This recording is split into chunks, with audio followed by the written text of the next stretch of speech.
Mike KE352 talked about Sonic 2006, a game that many of you mentioned. I'm gonna go out on a limb and say that I haven't enjoyed a Sonic game since Sonic and Knuckles. It's just not. It's not that there wasn't anything enjoyable about it. The Dreamcast had a Sonic game or two that I probably tapped into for at least a little while, but Sonic games have really failed to live up to the expectations of what Sonic should be. If you look at the first couple of games that were on the Sega, the Genesis, they had a very simple formula that didn't need to be messed with. And I think if you look at what Shigeru Miyamoto's done with Mario over the years, you've seen a transition into that's still very Mario, still works on the very simple elements that the original Mario Brothers worked on.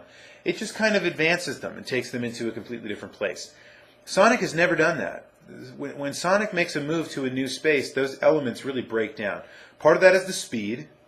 Part of that is the lack of control. Part of that is the look and feel of the Genesis and the way that things really functioned from a graphic standpoint. And I just think there are a lot of reasons why it just breaks down. But the Sonic 2006, I'm going to be in agreement with that one. I wanted to thank Estolia for, well, not only commenting this time, but also, breaking out the different types of sequels. I think there's a great job that's done there in terms of some of the things we talked about in the remake podcast from the Echo screen, really breaking it down into the categories of some of the sequels that get put out there. I thought that was a great wrap-up. And to be fair, there are a couple things like I've got Metal Gear Solid, I've got VR missions. What is that? That's not a legitimate Metal Gear game. It just happens to be kind of a continuation of Metal Gear Solid. So that is one of those games that just kind of is a filler that probably never should have been a standalone game at all in and of itself. And I think there are plenty of arguments that could be made for that. Someone was arguing about Guitar Hero. Maybe should have only been a DLC. I'm not sure I'd go that far. There were definitely a few games that had a lot of really interesting innovations and brought some new things to the table. The issue with that with rhythm games was not... The reason rhythm games are dying is not because of the failure to innovate. It's because of the saturation that it's undergone. After a certain point in time, it just becomes living room karaoke.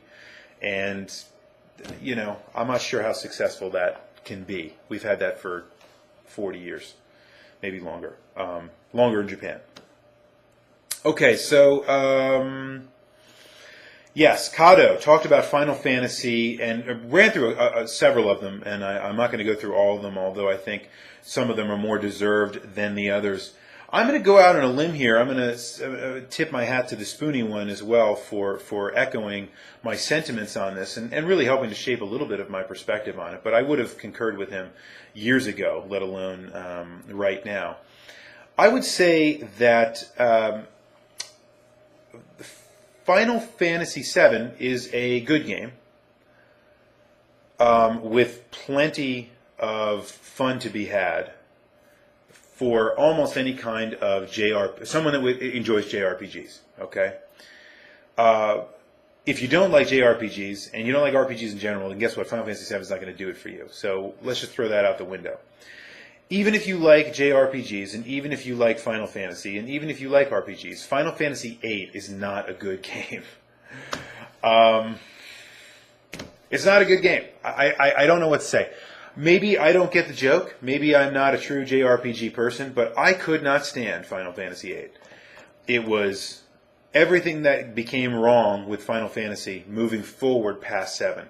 It was horrendously over-elaborate. There were way too many systems of cards and drawing and all this. And you just get to a point where it's like, oh, man, do I miss some of the easier mechanics of earlier Final Fantasies. The jobs in Final Fantasy V, the espers in Final Fantasy VI. They just, and even, some of the, even though 7 flirted with some of the over elaborate systems. It never really got there. So I think 7 kind of is the pinnacle of that, and 8 is the overabundance of crap that has really plagued a lot of the Final Fantasy since then. Final Fantasy IX was a direct answer to that because Final Fantasy IX really wanted to get back to basics because they had deviated so badly. Not sure that they got there with that. Really not sure.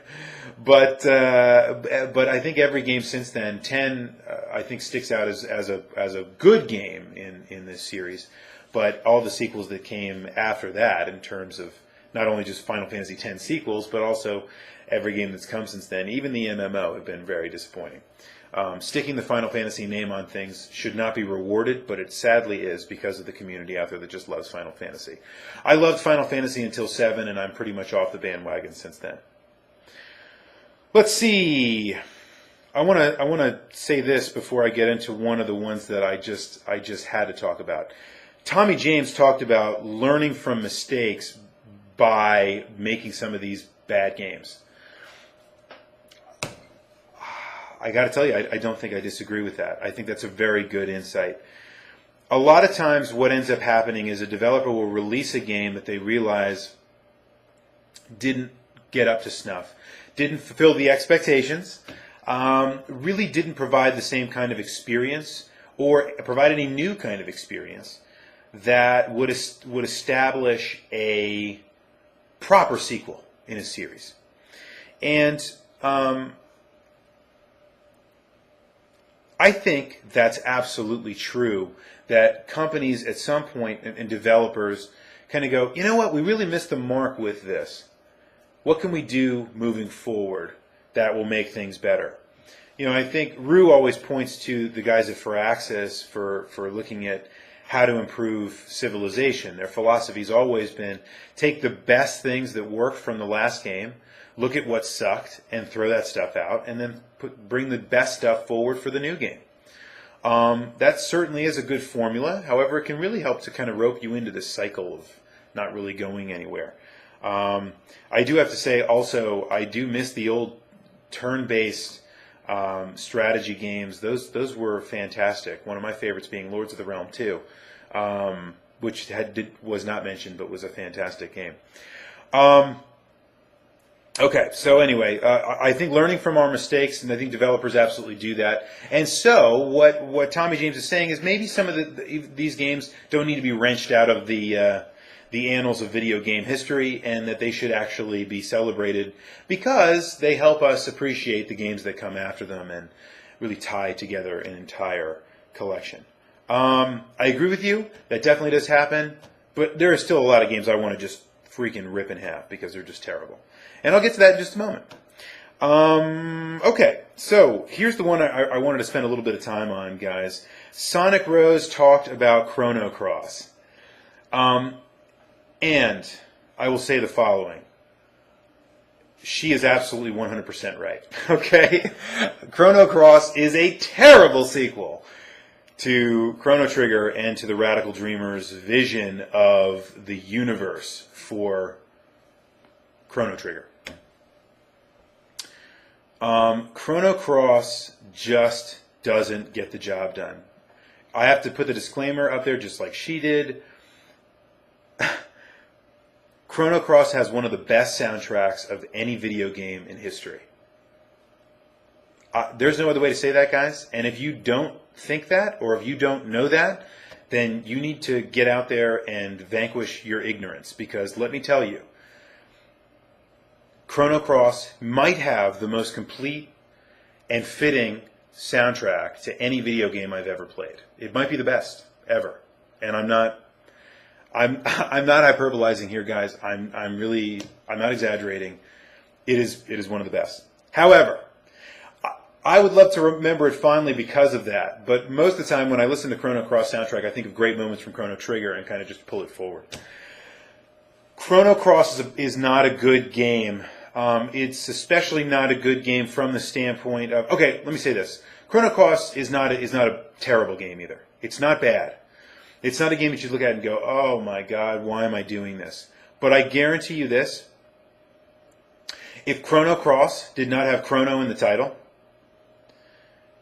and wasn't playing itself up as a sequel to Chrono Trigger, it would not have done well. I'm just going to throw it out there. You and I would not be talking about it right now. It would not be on anybody's list. It would be one of those long forgotten games from the PlayStation era that just kind of happened, and a bunch of people worked on it and learned mistakes and kind of moved on to the next projects. But Chrono Cross is a good game that should never have been in the Chrono Cross kind of files. There are plenty of examples, guys, that go from all over history where certain pieces get pulled together. A publisher has an idea or a desire to make a game. Someone has another idea that they've just started. And, oh, by the way, there's this new engine that everyone wants to try out. And things kind of get mixed and matched around, and then you come out with a game. Oh, well, here's our sequel. That's not, sometimes that, you guys know about how that works in music sometimes, too. Someone has an idea, right? Someone comes in with one idea and one idea and one idea. Recently, I've been talking about the music of Queen, for example. Think of Bohemian Rhapsody. Bohemian Rhapsody is like 4 songs that 2 of them, I think, were Freddie's ideas, and they just kind of got thrown together into one song. And now it's a classic, right? And everybody at the time thought they were just crazy. That happens in video games too, guys. Sometimes it works, sometimes it doesn't. That's just the way that it goes. So those were some of those contributions I wanted to talk about from the community. I'm gonna go on with some of those thoughts and give you some of my own. And we are running really long right now, so I apologize for that. But I also wanted to point out a few of the new members of our community. I don't know if I got everybody, but and if I missed you, I apologize. But we've got Gamma J4. Welcome to the community.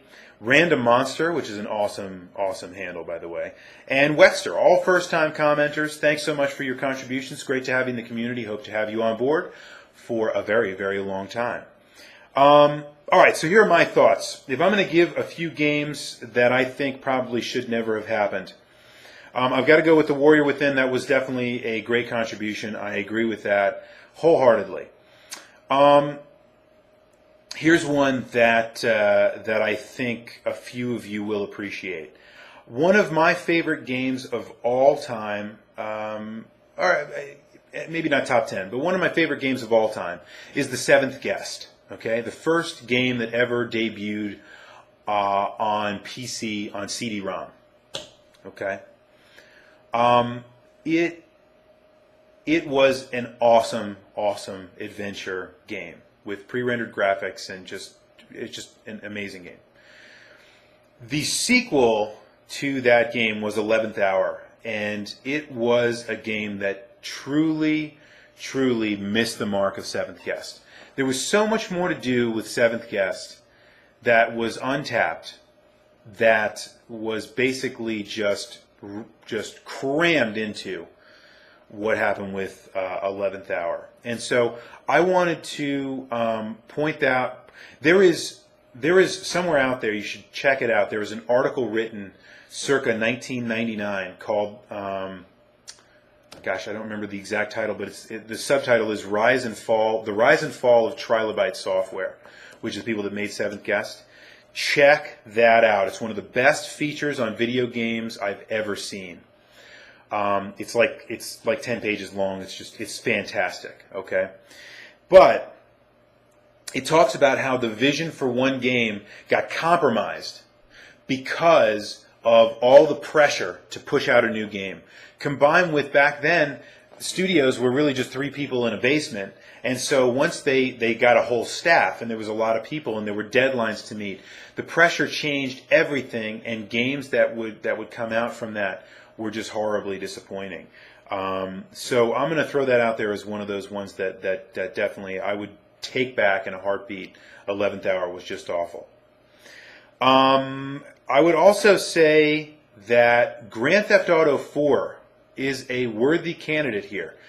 Grand Theft Auto 4 is not a bad game, but it just doesn't feel like a Grand Theft Auto game. I don't know if any of you have that same thought that I do, but Grand Theft Auto 3, in all of its permutations, was so incredibly good that by the time Grand Theft Auto 4 comes out, it just didn't quite work the right way. And I don't know how to say it, and I'm not sure why it is, but it just didn't work very well.